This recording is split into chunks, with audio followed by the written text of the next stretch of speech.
28 তারিখ চূড়ান্ত ভোটার তালিকা প্রকাশের পর মনে করা হচ্ছে ভোটের নির্ঘণ্ট ঘোষণা হবে। তার আগে জনসংযোগে আলিপুরদুয়ার জেলা পরিষদের সহকারী সভাধিপতি মনোরঞ্জন দে আলিপুরদুয়ার 1 নম্বর ব্লকের শালকুমার 2 নম্বর গ্রাম পঞ্চায়েত এলাকার 12/29 বুথের উত্তরাংশ এবং দক্ষিণাংশের কয়েকটি বাসের সাঁকোর ব্যবস্থা বেহাল।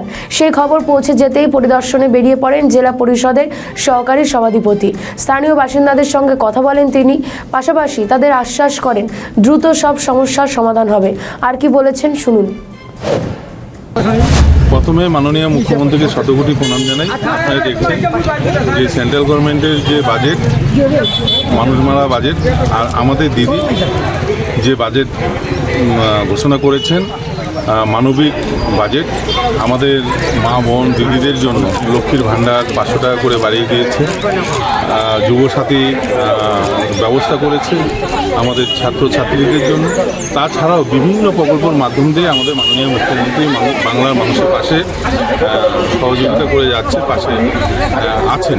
তাই আজকে খুব আনন্দিত। আজকে এই শালকুমার 1 যে জিপির পক্ষ থেকে যে সবাই মিলে আমাদের মাদার, মহিলা, যুব সবাই মিলে আজকে খুব সুন্দর একটা মহিলা সভানেত্রী সবাইকে নিয়ে একটা সুন্দর একটা শোভাযাত্রা বাইর করেছে। লক্ষ্মীর ভাণ্ডারের যে মানুষের মনের মধ্যে জায়গা করেছে যে লক্ষ্মীর ভাণ্ডার